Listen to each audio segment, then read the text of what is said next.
Good afternoon, everybody, and welcome to our event today, where we want to explore how agroecology could be strengthened in the NDCs, the National Biodiversity, the NBSAPs, the National Biodiversity Strategy and Action Plan, and also a little bit on the NAPs, the National Adaptation Plans.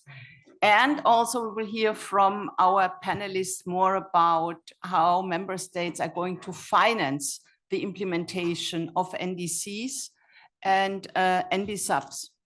My name is Martina Fleckenstein. I will moderate this session. I am with WWF International in our Global Food Program, leading on our policy work.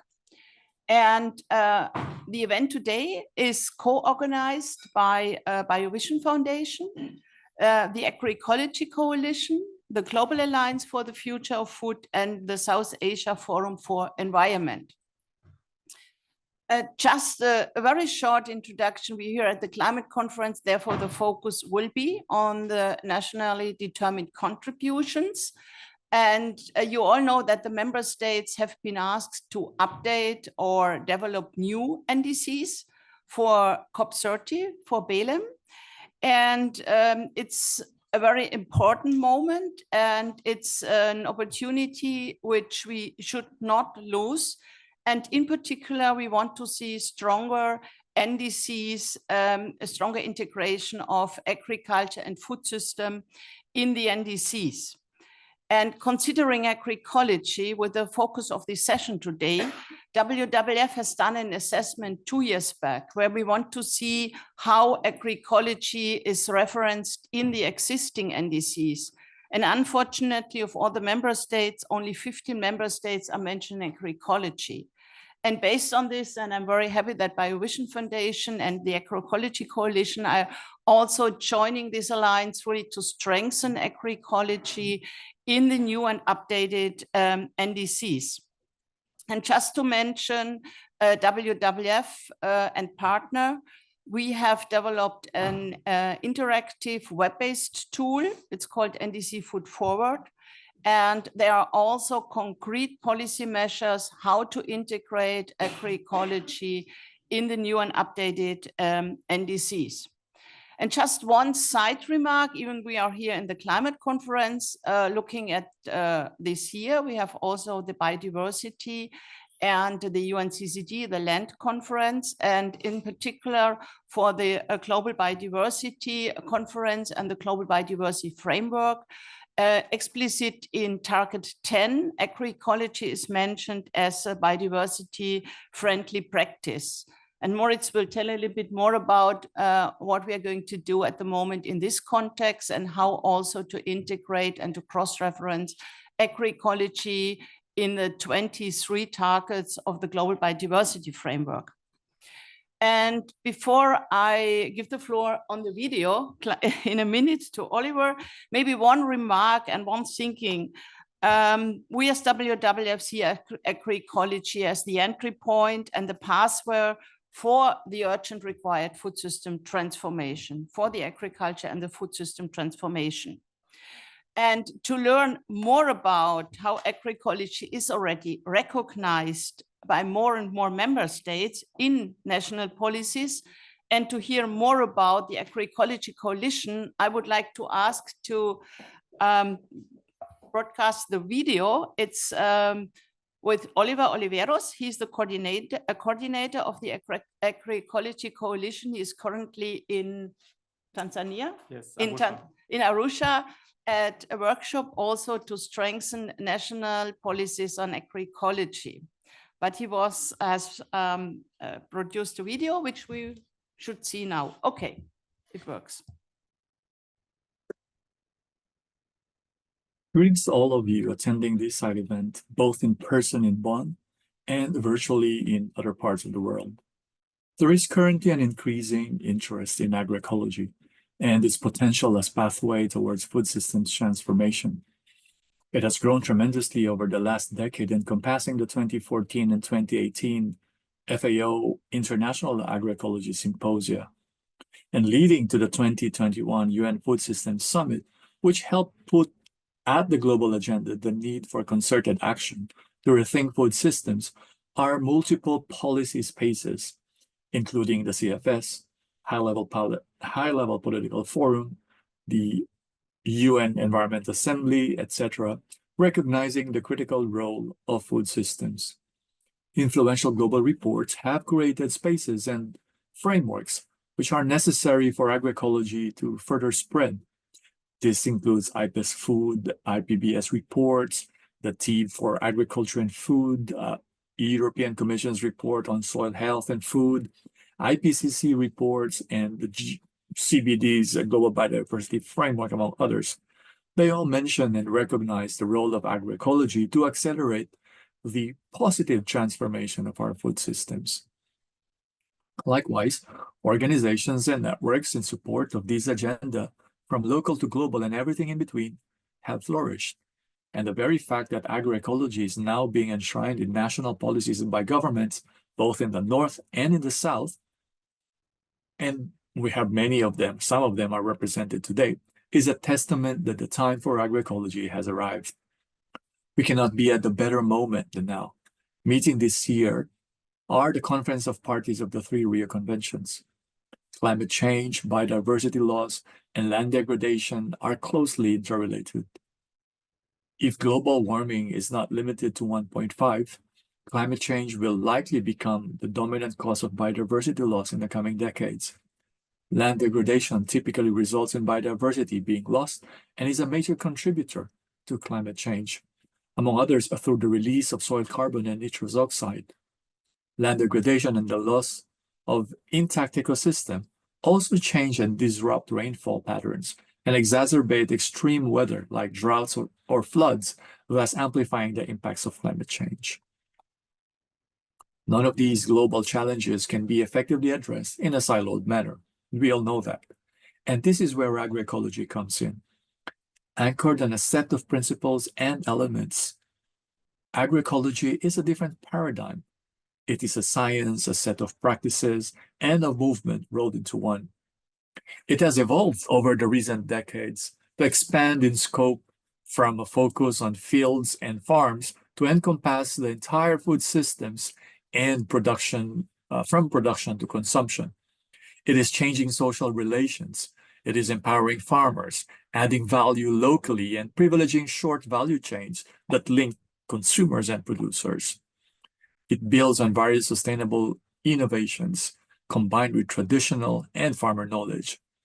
It is holistic, integrated in its approach, which allows us to really reach economic, environmental, climate, health, social, and cultural objectives simultaneously. And today is a good occasion to underscore how agroecology is crucial in fostering synergies between these 3 Rio Conventions and the respective tools, LDNs, NDCs, and NBSAPs, for instance. Studies of agroecological performance around the world by FAO and others have proven its substantial co-benefits and its potential to be scaled up in diverse landscapes, strengthening the ecosystem resilience, food security, and the economic and social viability of territorial food systems. But let's face it, political will and resources are needed for this to happen. While agroecology is gaining recognition and that we are starting to see a number of initiatives in support of it, we feel that the level of resources are not yet commensurate to the recognition it deserves and to be able to optimize its full potential. That's why the Agroecology Coalition, in addition to advancing and amplifying supportive policies on agroecology, we are also pushing for increased investments and promoting market pathways for agroecology to flourish. We are thus excited to hear from the various speakers we have today and hear their efforts and challenges in using their respective national agroecology frameworks in coordinating action on climate, biodiversity, and land degradation, and how they are tapping on financing mechanisms to strengthen these ecosystems based approaches. So let's all listen to them, and thank you for your attention. Over to you there in Bonn. Thank you to Oliver on the screen. And I also would like the opportunity to a big welcome to our online visitors. We have about over 200 participating online. And one thing on the Agroecology Coalition, the Agroecology Coalition was established during the UN Food System Summit. It has now a secretariat. We have over 100 members, 50 member states, and Biovision and WWF with FAO, we are leading, by the way, the policy working group. So everybody who wants to become member is still place and room. And it's also a learning platform, learning more about agroecology, but really going for implementation on the ground. As Olivia said, agroecology is science, is a set of practice and a movement. I think that's something we really should keep in mind, and it's a movement really on food system transformation. Having said this, I would like to give the floor to Moritz Wickert. He's with Biovision. He's the project officer of policy and advocacy. And you will let us know a little bit about the national agroecology frameworks. And you're just coming back from a workshop in Kenya, where you also have been together with partners on the ground. So over to you. Thank you, Martina, and welcome also from my side to you in the room and also online participants. We've heard that there were some technical issues with the video, so in case we can also forward it after the meeting so that everybody could hear these important messages by Oliver. What I want to do now is to highlight some examples of this global momentum for agroecology that Oliver mentioned in his opening remarks, where we see that governments and food system actors, both from the global north and the global south, are recognizing the need for scaling up agroecology through policies and through maybe also additional funding to address the different challenges that food systems face in the wake of climate change and biodiversity loss. I will take the example of the national agroecology frameworks that are being developed in Eastern and Southern Africa, because at Biovision, we have been following closely a few countries where we really saw great progress in terms of policies with these national frameworks for agroecology, which have been developed. And we actually launched recently, back in March, a brief on these national agroecology strategies. So I will invite you also to check out the brief. We have left some copies outside as well. So, and we're happy to answer any questions afterwards. So what's happening concretely? There's these strategies which are being developed to support national food system policies. More concretely, in Tanzania, there's the National Ecological Organic Agriculture Strategy with the NEOAS, which was launched back in November 23, and in Kenya, Uganda, Zambia, and Zimbabwe. National agroecology strategies are currently being developed and are foreseen to be launched respectively by the end of the year in these different countries. All these strategies underline that agroecology is a solution to multiple challenges that countries face in the context of climate change and biodiversity loss. And yeah, maybe if you could actually, yeah, sorry, exactly, perfect. Yeah, thanks. I didn't see the slides, didn't move. So what these strategies underline is that agroecology is a solution to challenges notably related to food security, water usage, but also decent farm incomes. And particularity of these strategies is that they are participatory in nature. They are from the start being designed with different food system actors, such as farm organizations, agronomic research institutes, private sector actors, and civil society organizations that fight for environmental causes or represent consumers or marginalized communities. And this really ensures that there's ownership and diverse opinions and perspectives are part of the drafting of these strategies, which then really helps also in the implementation phase. So next slide, please. What do these strategies contain?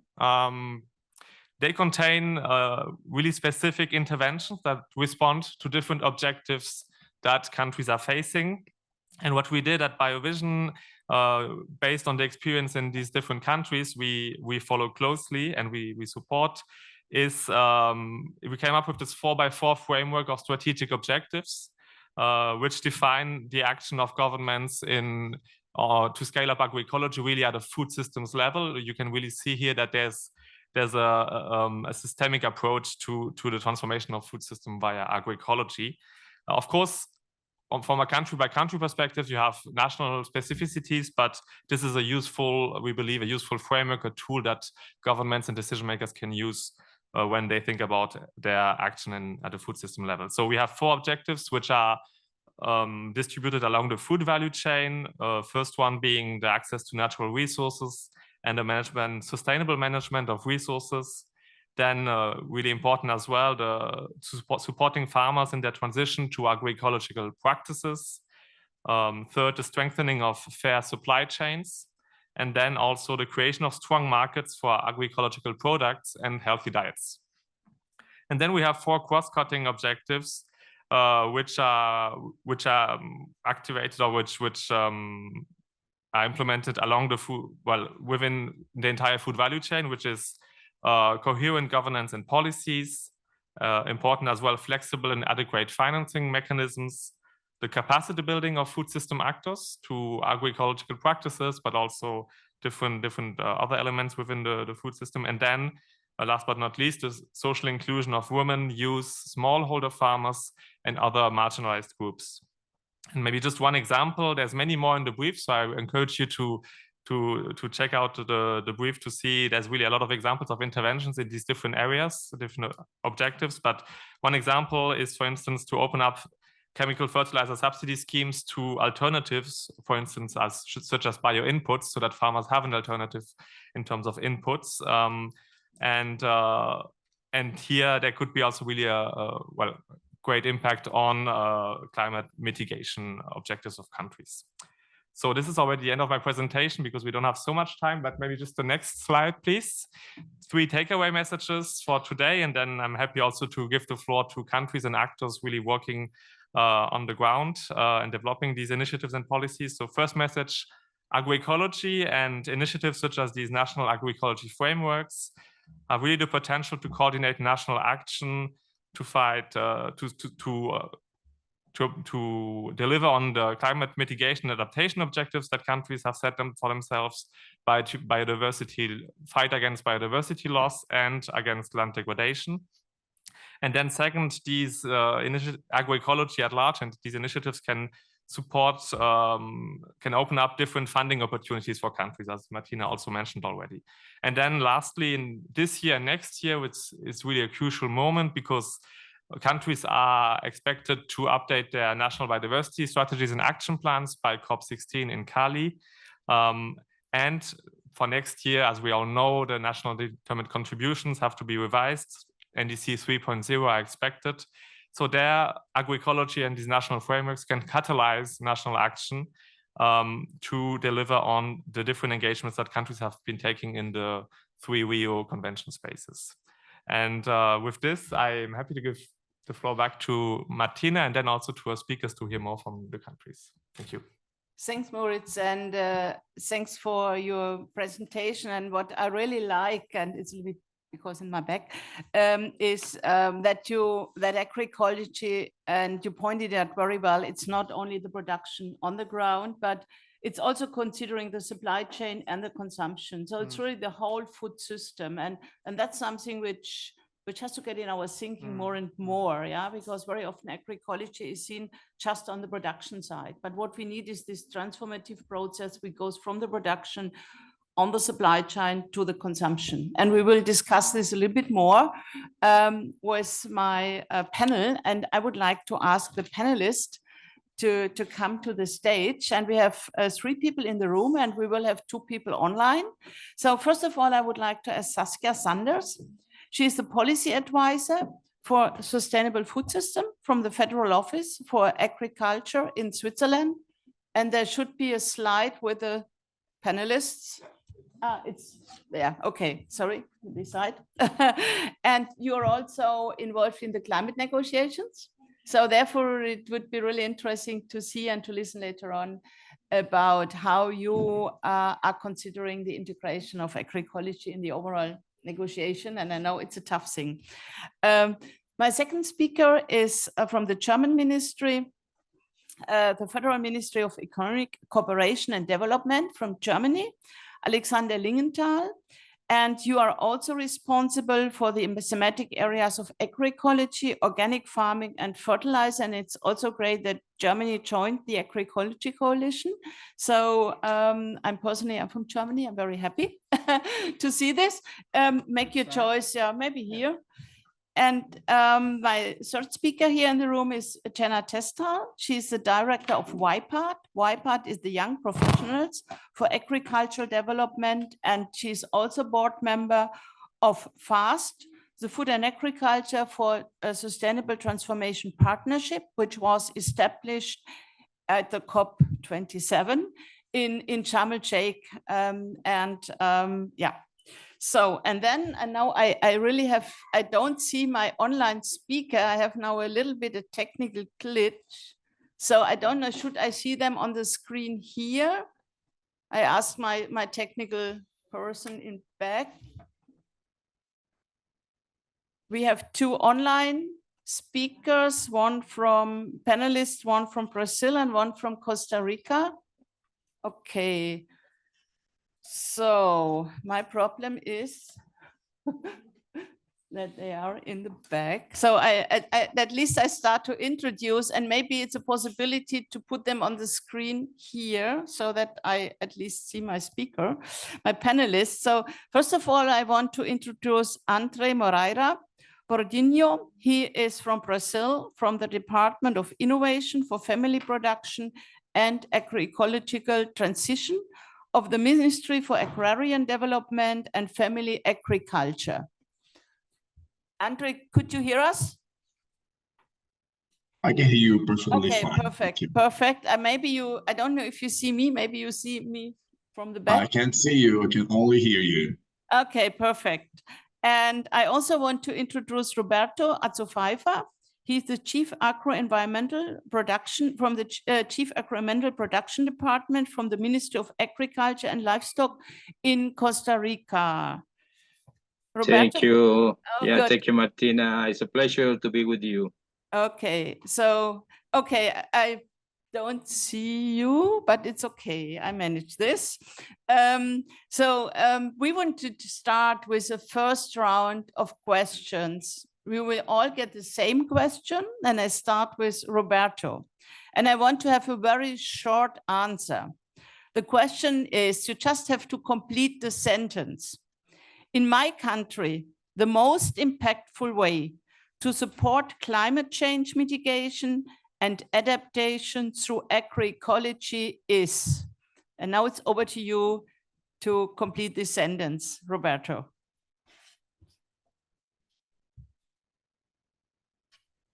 Could you hear me? Thank you, Martina. Yes, yes. Well, in our experience, is through public-private effective actions, including consumer active participation. Okay, very short, very good. This is the linkage to the consumer. I will now move over to Andre, and you also both will get the second and the third round, so just to be aware. So, Andre, in my country, the most impactful way to support climate change mitigation and adaptation through agroecology is? Well, in Brazil, the most impactful way to support climate change mitigation and adaptation through agroecology is through ensuring that the practice of food production and using social, ecological, and cultural precepts. So policies such as the National Plan for Agroecology and Organic Production play a crucial role in ensuring and expanding agroecological practices. That's what we are implementing in this current government. Thank you. It's a little bit hard to see you in the back, but it works. So now I have the sentence, and you all have got this sentence in advance. So I start with Saskia. So what is in your country the most effective way?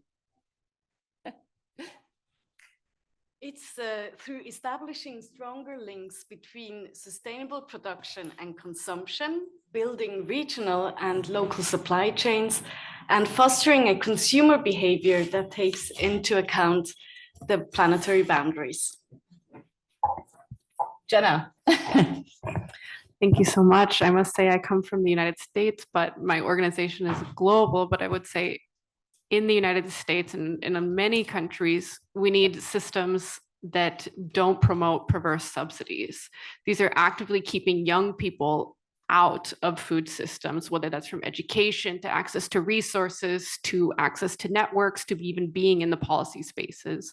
We need to make sure that those are redirected. Yeah, I think thanks for mentioning the redirection of subsidies. I think this is really an urgency. And it's also, by the way, one of the Global Biodiversity Framework targets. It's target 18.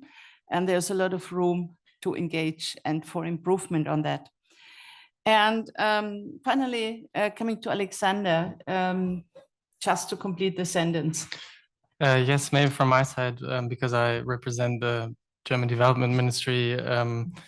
From a development perspective, I would say increasing the support to partner countries in the development of agroecological strategies and policies, and yeah, assisting the implementation if possible. That would be my answer. Okay, thank you. Thank you. And just to mention, I forgot this in my introduction, we also had invited Karen Nikesa. She is the chair of the Climate Change and Agroecology Working Group from Africa, but she has problems with her visa and she is only arriving tonight.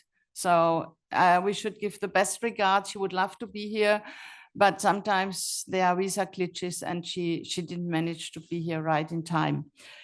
Let me start with a more in-depth round of questions, and I come back to you, Roberto. Is he still online? Roberto? Yeah, okay. Yes, I'm here. Okay, sorry.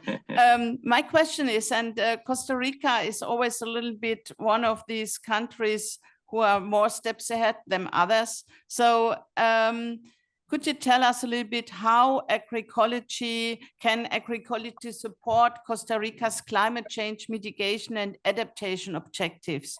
And also, if you have some concrete initiatives in your government pursuing in this regard.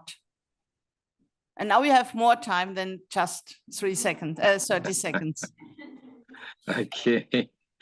Yeah, thank you, Martina. Well, agroecology is a powerful tool, if not the tool, to fully support adaptation and mitigation objectives in Costa Rica and each country.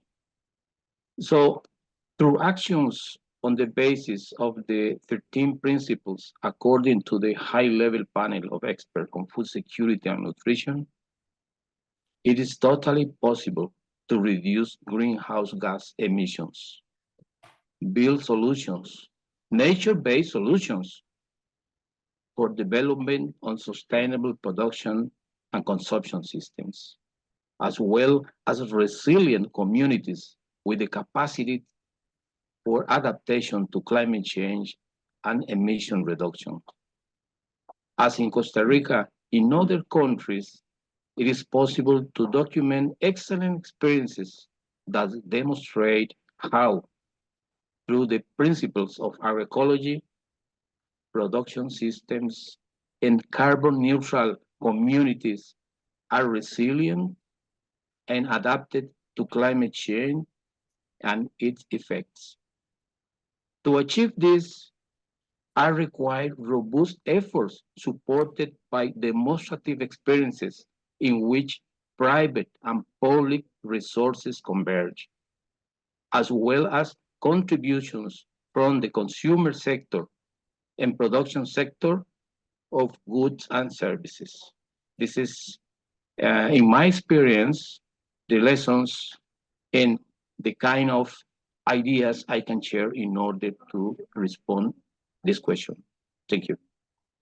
Thank you. And could I ask you one more question? And this is about financial mechanism. You know, we are always asking on the implementation in the different global policy framework. Do you have any examples or how Costa Rica is financing the support the implementation of agroecology? Yes, well, not only with a national budget from the government, but also with support from different governments. So, but also the private sector using their own their own economic capacities are trying, because they know that agroecology solutions are solutions to reduce costs and to have better incomes. So, of course, if countries have support, economic support from different banks or international cooperation system, it is much easier to find, to reach the goals we need. But for me, in my experience, farmers are learning from their own experiences. So they are putting in practice different solutions in terms of the application of the agroecology. Could I Thank ask, you. yeah, could I ask you one more question? Does Costa Rica has a specific funding line for agroecology, or is this packed in the general government support for agriculture? Well, agroecology is among the decisions supported by the government, governmental, for example, banks. Costa Rica, since several years ago, is promoting and supporting concrete initiatives. For example, joint work between institutions from various sectors in agriculture, environment, health, planning, economy, and industry. We have an important line for finance in the agriculture from NGOs and public banks using public funds to support, and especially for those initiatives who implement principles of agroecology.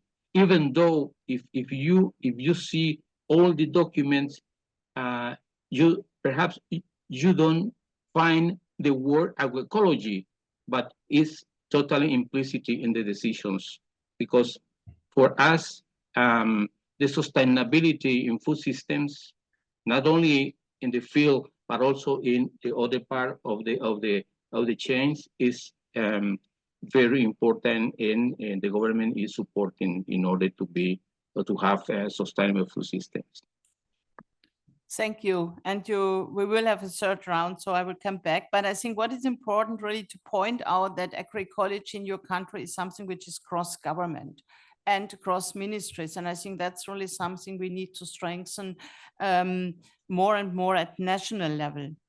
And I would like now to come from Costa Rica to Europe, to Switzerland, Saskia.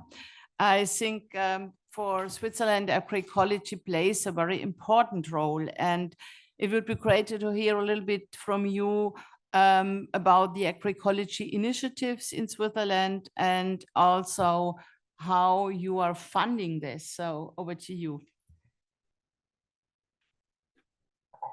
Yes, thank you, Martina. And I would also like to thank the organizers, both of you, for this event. I think it's a great, really a good time and a good moment and place also to discuss this topic.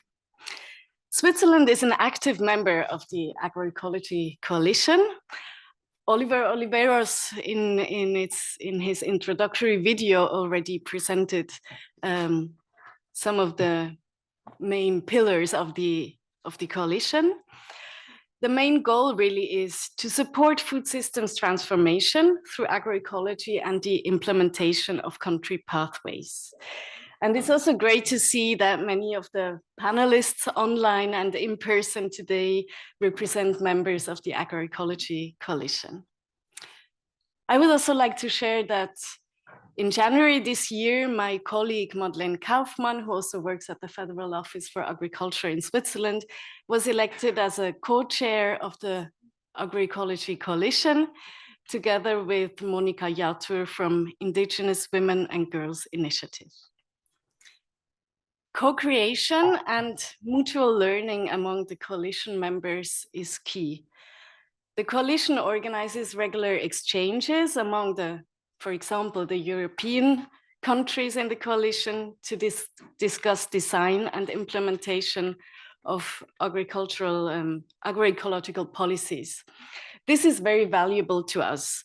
In times where it's sometimes difficult to create consensus and share common visions on the future of food systems, this coalition has really the beauty of bringing together continents and a range of stakeholders.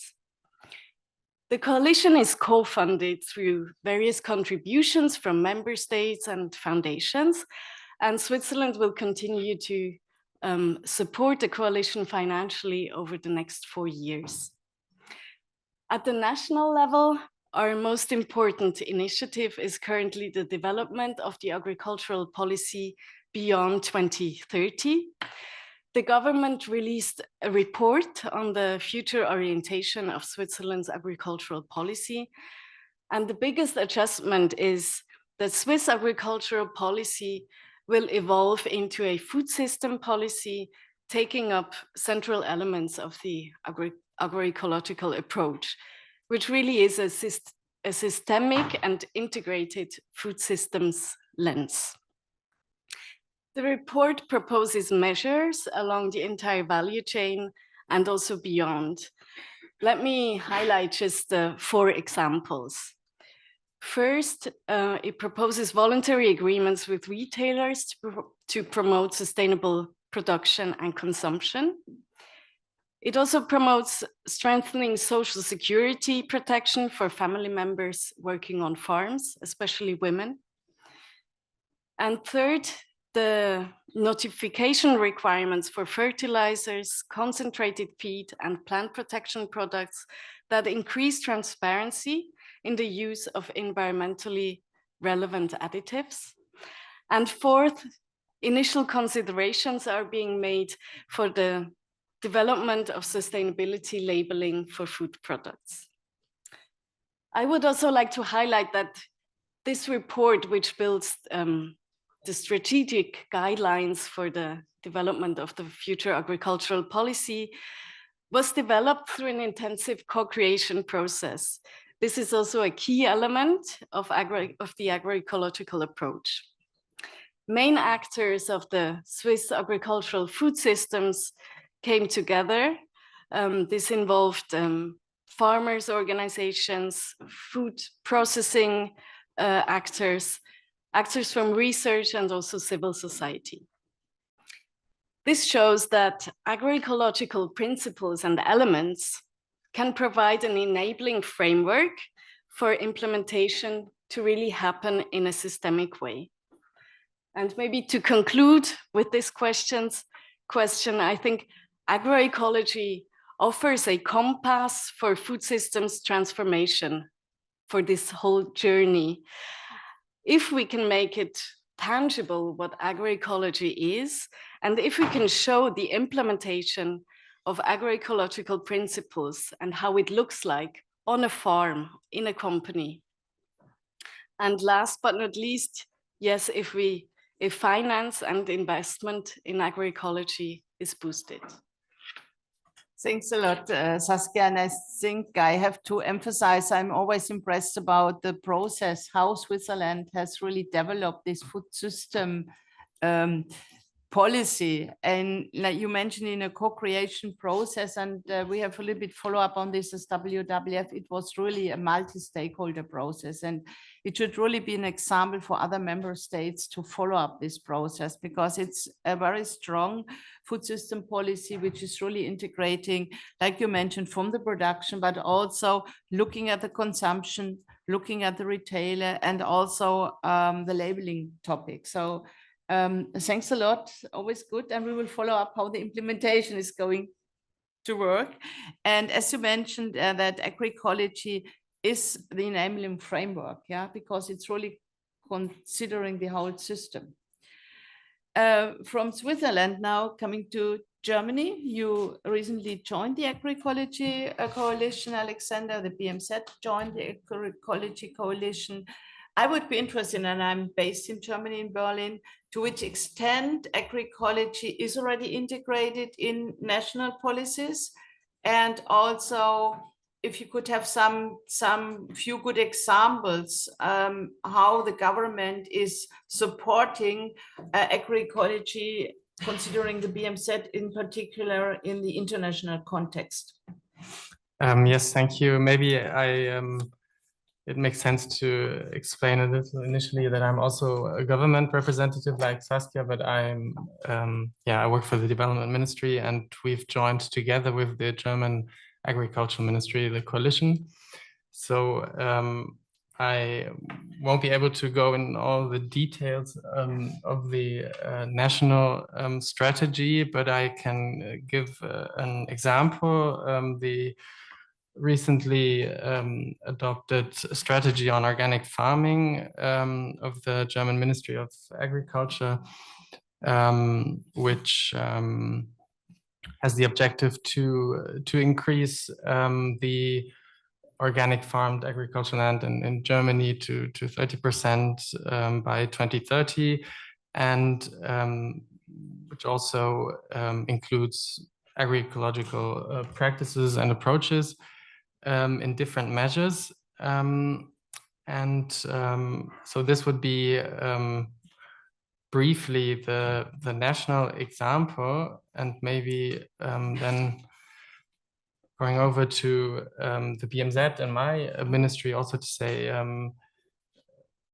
that for us, agroecology is also in our international work very important contribution to a sustainable transformation of agri-food systems. And we think that with its 13 principles, it offers a holistic response to not only the current food crisis, but also climate and biodiversity crisis and other challenges. And therefore, it should be an important part of integrated agricultural policies, because I think we need those policies to enable structural changes beyond just cooperation projects on the ground. I think I have to be a little quicker, otherwise it will take too long. We still have time. Yeah, and if you think of all the different stakeholders involved in agroecology, from production to consumption, I think you need also these kind of national policies to create a reliable political framework for public but also private actors to invest in agroecology. And many of our partner countries are also members of the coalition, and we think that this is a great opportunity to follow a common path, also in dialogue with civil society, to support the integration of agroecology into national policies, be it through strategies or the integration in other policy instruments such as NDCs or NBSAPs. And we think these policies are also important in order for each country or region to define its context-specific national implementation and a context. For instance, there's natural farming in India, or the organic strategy in Germany that I mentioned. And at BMZ, we also anchored agroecology as one of our priorities in our core area strategy, and we have increased our financial commitment since 2014 with around 800 million euros. And just 2 or 3 examples in the international context. Well, on a multilateral level, we actively support the agenda setting and mainstreaming of agroecology, for example, in the context of the coalition, but also as focal point of the UNCCD, as German focal point of the UNCCD. On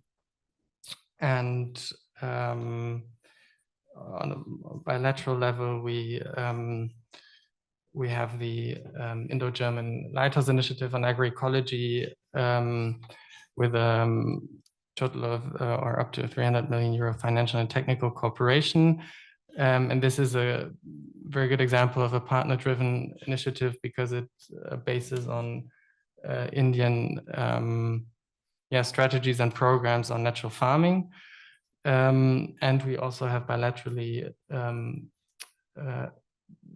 assisted, supported governments like the Kenyan government in developing soil management policies and also an agroecology strategy through a GIZ project that is called Soil Protection and Rehabilitation for Food Security, and which also supports the implementation through developing business models for example, the use of organic fertilizers.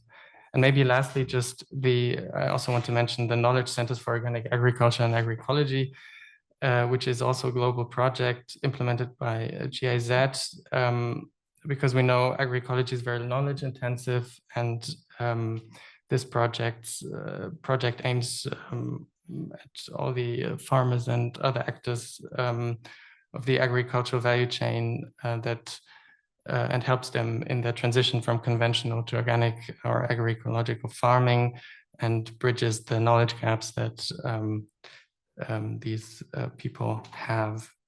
So sorry, that was probably a little too long. No, it's okay. Okay. Maybe I come back later to you with some more questions. Yeah. I think something I want to mention that GIZ recently launched a paper on agroecology, which is, I really recommend to have a look at this.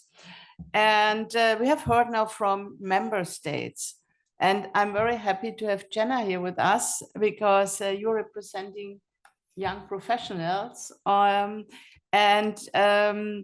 You are also in the board of the FAST initiative, the one from Sharm el-Sheikh. And maybe you could a little bit explore the role of young people and agroecology, how important this is. And we learned agroecology is also something where we have to build up knowledge and capacity. And also maybe if you see any potential in context with FAST, which recently started to work. So over to you. Yes, thank you so much for the invitation to speak. It's a huge honor to speak on behalf of YPARD, to speak about young people here, because I think we really see a lot of emphasis on the importance of young people. And the FAST partnership, for example, really wants to put this talk into action. It's really talking about implementation. So we really see huge potential in the FAST partnership to put stakeholders in the room that may not normally be talking to each other about policy and also about implementation. So that's definitely the case for us. And I know it's the case for other civil society stakeholders in the room. We really want to make the step from being heard in these policy spaces to actually making change. And I think that's the potential that we see in the FAST partnership. And of course, us as YPARD, one of our thematic focuses is agroecology. So we see a huge potential, of course, to make strides for young people, for climate change mitigation and adaptation in agroecology. What's the role of youth in the agroecology transition? I mean, of course, in my biased opinion, the role of youth is everywhere in the agroecology transition, right? I mean, we have young people who are going to be working in every part of the value chain, so really the whole food system. But something that's a common misconception about young people is we're not working in food systems, and that's actually not true. In the so-called global South, agriculture is really the main employment sector for young people, but it's often informal, it's often precarious, it's often in terrible working conditions, and really honestly working poverty. And that's not something that really anyone wants for themselves or anyone wants for their children, right? And so I think agroecology has this huge potential to say, okay, you can do this with your own means, really limited means. Anyone can start a compost pile with the right knowledge, right? Folks can start vermicomposting with the right knowledge. This is something that really then gives the agency back to us, right? And puts us more in the driver's seat and says, I don't want to be spraying pesticides, for example. I can still do that and be a modern farmer and be progressive, right? And not put my health necessarily at risk, maybe only if I have to, right? But not as a daily basis. So this, of course, they see as the role of youth in agroecology. But of course, youth need some support as well. We need access to resources, we need access to education, we need access to networks, and we need an enabling environment. And all those feed back to each other. So we need governments, we need stakeholders who are really investing in that circular process for young people. So saying, okay, yes, be involved in our stakeholder consultations, right? And as part of civil society, be involved in these efforts at the UNFCCC, at the Rio conventions, but also be involved in our implementation, because that's going to make decent livelihoods for young people while addressing a lot of these issues. So that would be my main call to action to folks, is involve young people at the table talking and in the fields doing. Thank you, Jenna, and thank you for you're really encouraging young people.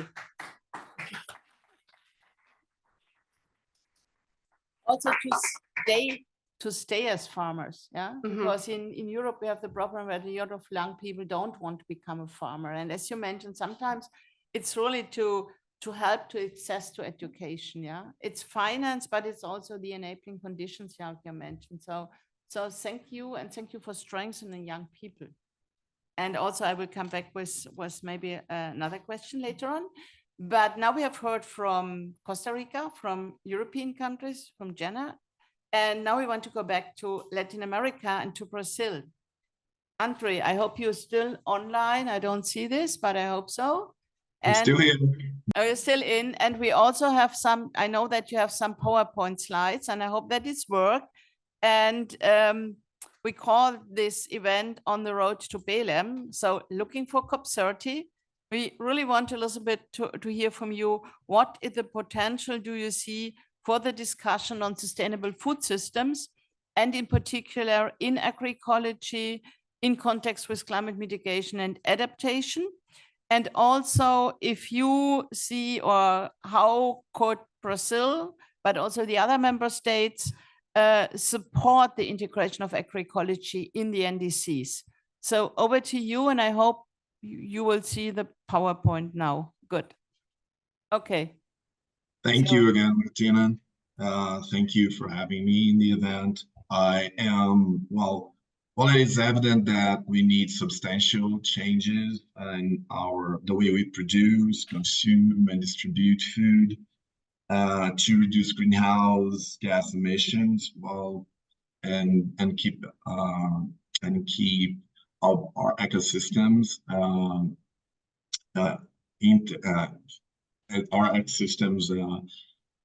preserved. While the development and expansion of agricultural practices just a question. Can you hear me? He has to share. Yeah, he's sharing. Yeah, you will share the PowerPoint. Well, I can do that. I was avoiding to do this, but yeah, but I'll okay. It's easier if you share, because you know, yeah, that's easier. Okay. Well. Okay, perfect. Can you see that now? Okay, let me see. Yes. Okay. Thank you. Well, I was planning not to do that because no one was doing it, but it's fine. Okay, we have here the NDC 3.0 Brazilian goals, and well, it's evident that the development and expansion of agricultural practices with less environmentally harmful impacts, or even practices that help to retain these gases, are essential to achieve the goals set for NDC 3.0. Therefore, agroecological practices become essential to reduce these gas emissions, and in the urgency we need to this matter. We need a substantial change in agricultural, and agroecology has this potential, bringing benefits and maintaining biological diversity, providing better access to healthy food for the population, improve resilience of agricultural practices, and other benefits. So agroecology is essential. We know that Brazil is a country that plays a main role in food production and other products from agriculture.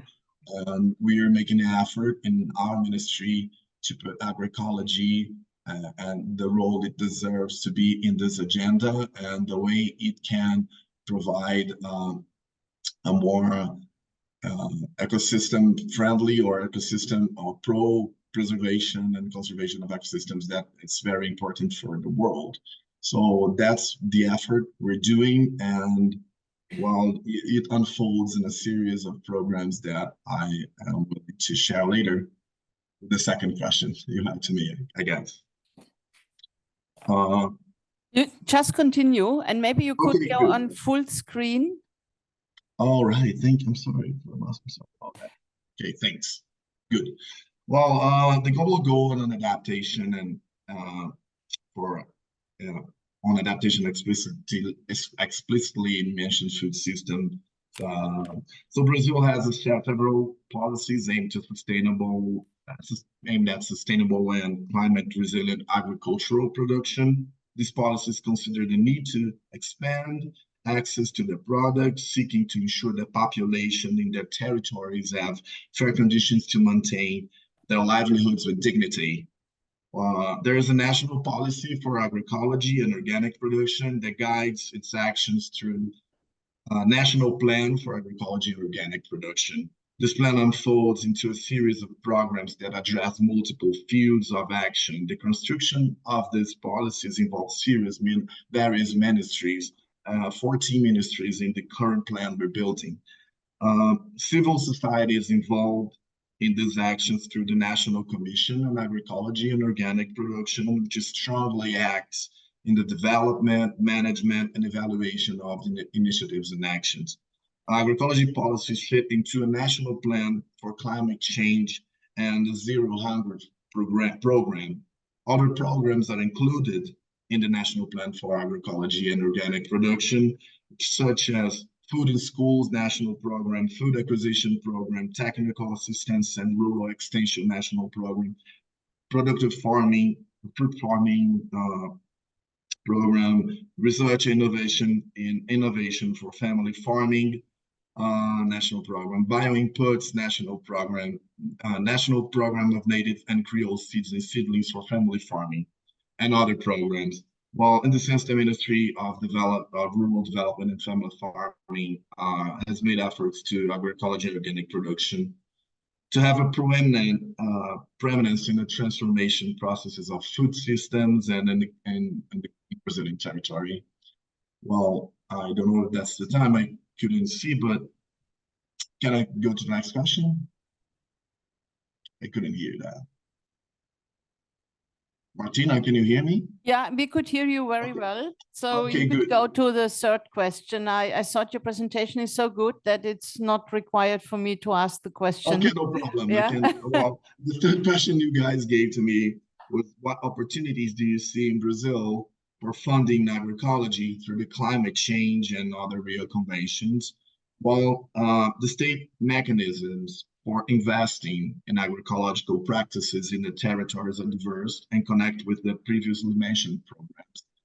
However, we can highlight the national program for strengthening family farming, which provides funding for agroecological production, organic production, and agroforestry.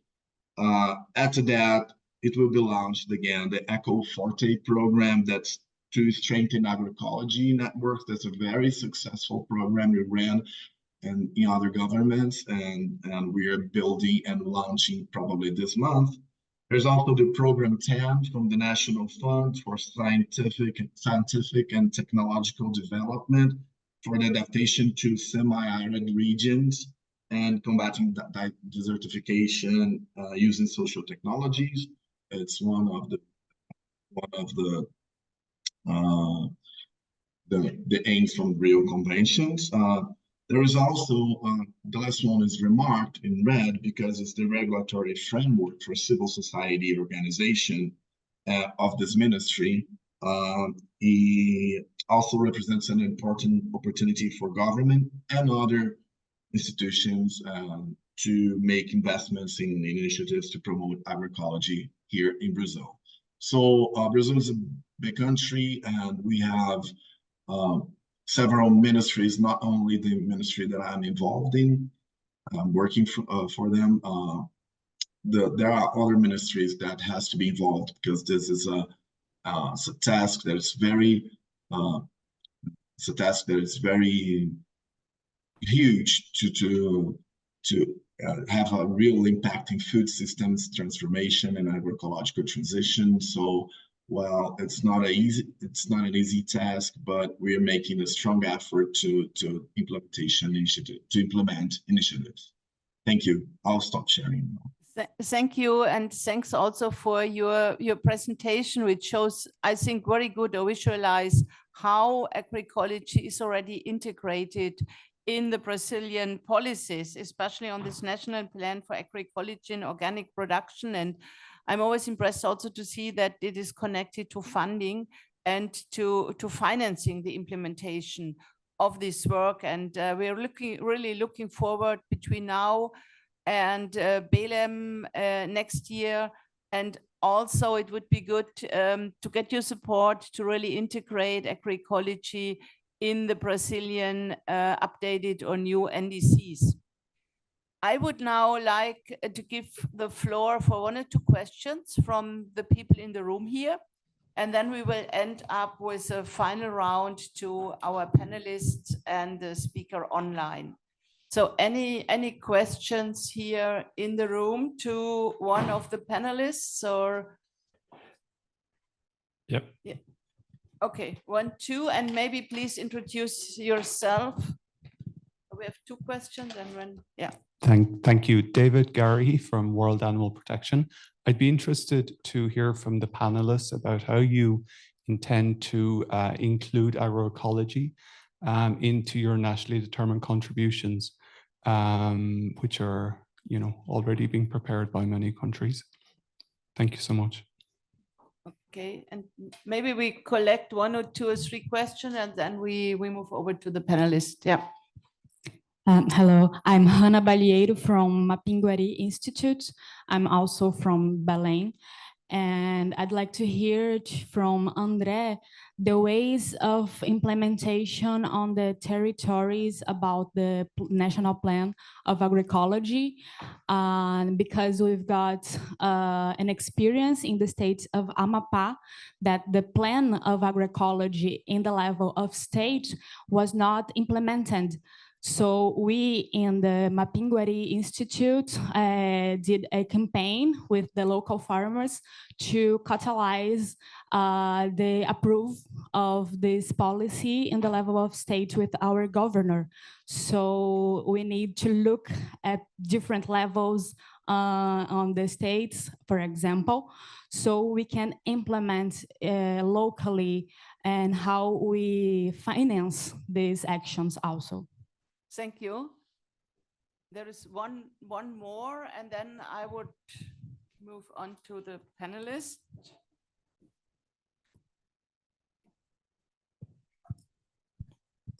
Thank you very much. My name is Lisa Hilscher. I work for GIZ, and thank you for all your very inspiring and hopeful words. I found this round very hopeful. But what do you see? What are still the obstacles on the road to BELEM? So what are the challenges you still need to face? Thank you. Okay, thank you. We have 3 questions. I start with the first one, and Saskia already mentioned she wants to answer. It's more on the general, on the implementation. Well, I think it was how to include agroecology in the NDCs. Yes, from Switzerland, I can say that we developed a climate strategy for agriculture and food 2050. And this strategy also takes a food systems approach and includes many of the agroecological aspects. The climate strategy for Switzerland, well, for agriculture and food specifically, defines 3 goals. One is really on the agricultural greenhouse gas emissions. One is on the climate footprint of food. And the last one is more on creating resilient practices and ensuring that Swiss agricultural production will continue to provide at least half of what we consume in the country. And well, these goals were then translated into 8 sub-goals and into an action plan with concrete measures. Now, this is a national strategy, but of course, it is one of the main elements that we will build on when we further develop the NDCs, which are still not, I mean, we haven't finalized them, it's still an ongoing work, but this is an important element. Encouraging to hear this. I know that Germany is in the EU package, so nevertheless, an answer on this question. And also maybe the one from Chair said on the challenges, maybe we could pack this a little bit if you want. Yes, I'll try. I mean, it's a little difficult for me to answer that substantially due to my my international focus, but well, actually, I think I can only say that the strategy that I mentioned, the national organic in this case, but that also contains agroecology, well, is at the core, I think, of also the NDC of the agriculture sector in Germany. But yeah, I can't really elaborate on that, sorry. And the obstacles on the road to Belém. Well, I think it's probably, or as it seems to me, the same obstacles that we had with the past COPs, that we had some successes in, well, in addressing the food systems in the context of a COP, but that we have to also achieve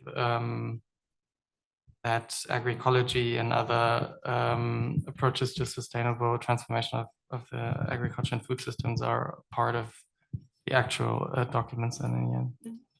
Thank you. Yes, I think it's always the problem what's in the document and what we discussed in the room here. So it's a little bit the obstacles and challenges. Maybe I move on before I go to Andre, because this was a very specific question for Brazil. Roberto, any answer on the implementation of agroecology, how you maybe see this, and also what maybe are the obstacles on this road to Belém? Roberto, are you still here? Yes, I'm here. Okay. Okay. Sorry. Well, concrete initiatives in terms of how the government is improving it in this area. I can mention, for example, joint work between institutions from various sectors. So beyond the next COPs, it is very important to join efforts, the different institutions, not only in terms of agriculture, environment, health, finance. It is key in all the countries to work together. Joint work between, also in Costa Rica, joint work between public sector and private sector, as I have mentioned. The work together, private sector and public sector is key, because private sectors want to see the results in terms of economic aspects. So it is very important to work together. And participatory certification programs and third-party certification is other part of the initiatives Costa Rica is working. And yeah, in the future, we as a work community need to find schemes for certification that reduce the cost of certification, because this is now one of the important costs for farmers. Non-refundable financing of demonstration models. It is necessary to have demonstration models in order to show good results for other farmers, but not only farmers, also local consumers, and ideally international consumers.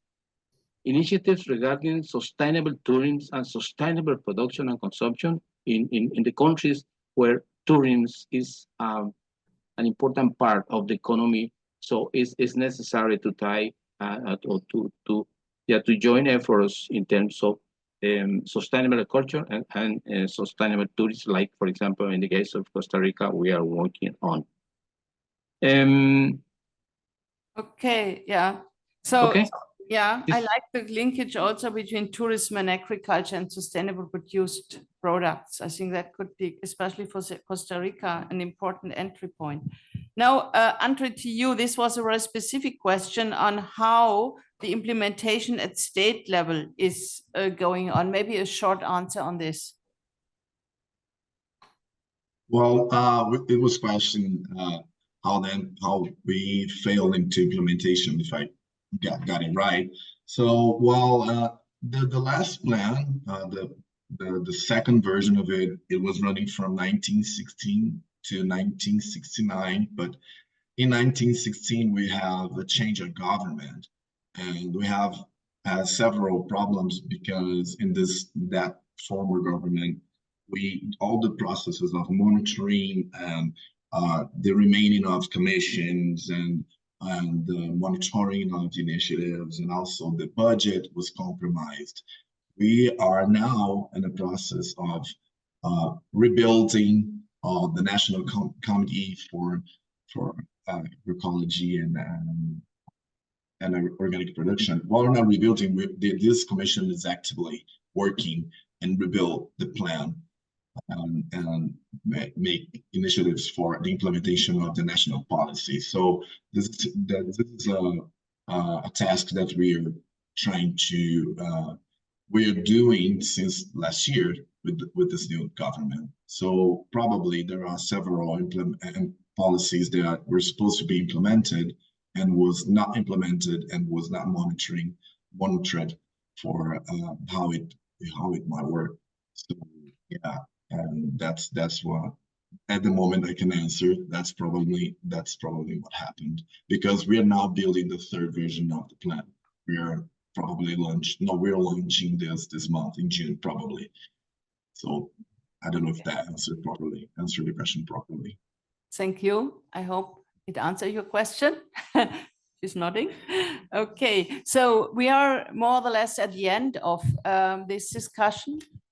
Jenna wanted to give very brief, and maybe if you answer brief, you also could answer what are your priorities for COP29 and COP30. Perfect, because that ties into the question about obstacles. And I would say one of the biggest obstacles that we don't hear in this room, because we're all about food systems, we're all about agroecology, is that climate finance to food systems has actually decreased in recent years. And we know this from an FAO report done in the framework of the FAST partnership. We really need to keep this in mind, because now there's so much buzz around food systems in the UNFCCC space, but still, if we don't put that finance where our talking is, then we're not going to be able to make the appropriate ground. We also see that inequality is increasing. We had a really nice Oxfam report also about inequality. This is really a big threat, right? Because a lot of things that we are doing for climate mitigation and adaptation, they're also just out of our own initiative. We see this emphasis on consumers' movements. We see this emphasis on young people. A lot of this we're doing without formal finance mechanisms. And when inequality is rising and rising and rising, governments have less tax money to put to work, and regular people have less resources to put to work. So I would say those are two huge issues that we need to tackle as fast as possible. Thank you, Jenna. And it a little bit close the loop when you started with also the repurposing of subsidies. That's the point. So I would like to do one last round, a very quick answer like we had at the beginning. And in one sentence, how can we strengthen food system transformation, in particular agroecology in global policies, climate, biodiversity, and land? One sentence. And I would like to start with my panelists here in the room, and I will close then with the one online. I start with you, Alexander. Thank you. Yeah, I would say we have to uphold the momentum that agriculture and food systems have enjoyed at the recent COP. We have to show that a sustainable transformation of agriculture and food systems is essential to jointly address climate, soil, and biodiversity crisis. That we need activities that deliver to the goals of all the three conventions, and that agroecology is an important holistic pathway to achieve this. Thank you. Encouraging as always. Saskia? Thank you. Yes, Switzerland really believes that it's very important to work together with all relevant stakeholders and together define clear and measurable goals, and also the relevant steps to take to work towards these goals. And Jenna, do you want one more sentence or? We should support youth as the leaders of today and tomorrow so that we can make ecological transitions happen for climate mitigation adaptations. Thank you. And now over to André. One last sentence. Okay. Strengthen and coordinate national and subnational policies in a way we integrate actions and initiatives with strong societal participation. That's what we believe. Thank you. And the last word from Roberto. In my experience, the key job to do in the future is in the side of consumption side, because farmers produce for the market needs. So consumption side is key for every change we need.